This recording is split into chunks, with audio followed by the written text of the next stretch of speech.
Hi guys, so as the results keep coming in, it's looking very likely that it's a bad day for the Conservative Party. While they do seem to have held on somewhat in the so-called red wall seats in the north of England, they lost some very important councils in London and in the south. When asked on the doorstep, most voters, it seemed, were concerned with the cost of living crisis and how the Tories are out of touch when it came to the problems faced by ordinary people. In Scotland, it looks like the Tories have been completely decimated, with most of their support shifting to Labour and to a lesser extent the SNP. But the Tory party chair Oliver Dowden was doing the rounds this morning, attempting some damage control.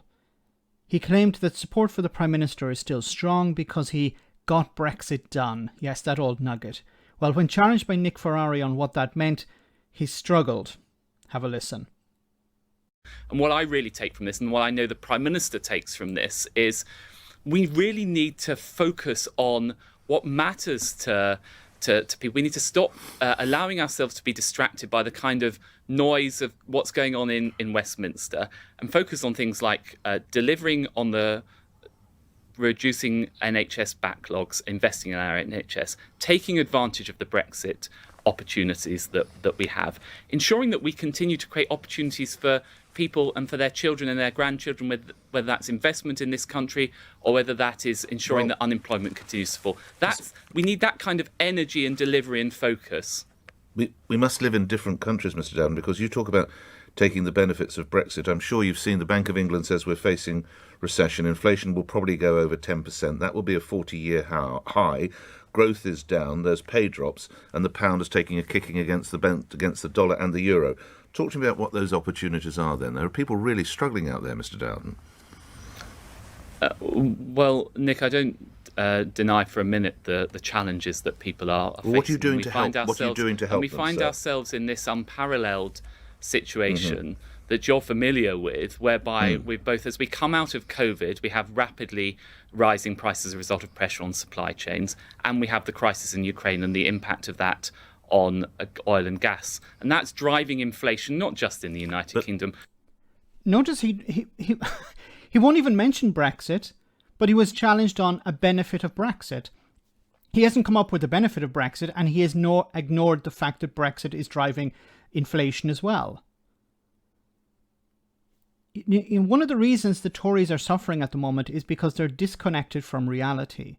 And one of the disconnects, of course, is Brexit, that they will not admit, yes, Brexit was a mistake and Brexit is driving prices. They will blame Ukraine, they'll blame the pandemic, they'll blame everyone and everything apart from Brexit. But across the Western world and across the United States. Now, in response to that unparalleled position, we are taking unprecedented action with over £22 billion worth of support for people. Of course, we're not going to be able to ensure that we remove all the problems with this, just like no government around the world could do so. But we are really focused on addressing that, whether that is increasing the national living wage by £1,000 or whether that is increasing the thresholds of universal credit, which sounds quite boring, but actually means for people on lower incomes they're £1,000 a year better off. That's where the focus of the government is.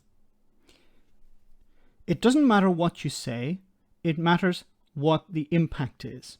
So if people feel that they have been abandoned by the government, they will not support the government. It doesn't matter what you say, it doesn't matter what numbers you throw out.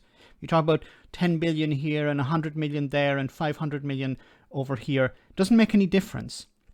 If people have to, elderly people, for example, as we covered before, getting on buses in order to keep warm or getting on buses in order to avoid switching on the gas or switching on their lights because they're afraid that they won't be able to pay their bills. This is the reality. It doesn't matter about how many millions you've thrown against whatever problem. That doesn't make any difference. And this is the consequence of ignoring reality.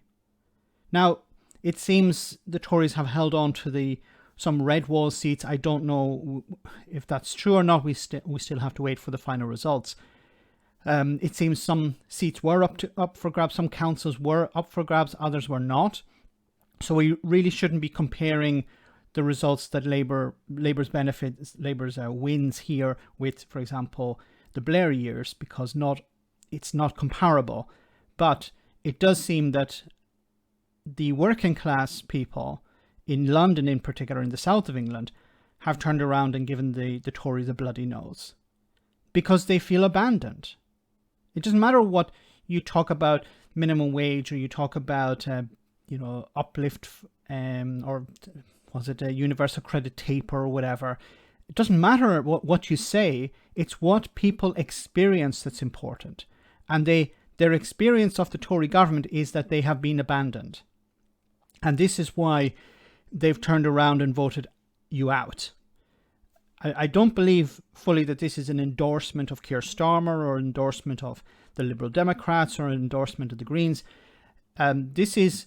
We're not happy with Boris Johnson and his government. We're not happy with the consequences of voting for them in the past, and we're voting them out. Once again, I don't see this as an endorsement of the opposition parties. It's more a reaction to Boris Johnson and his government. But we'll have to wait and see the final results. Let me know in the comment section, guys, what you think. As always, your comments are greatly appreciated. Thanks a lot.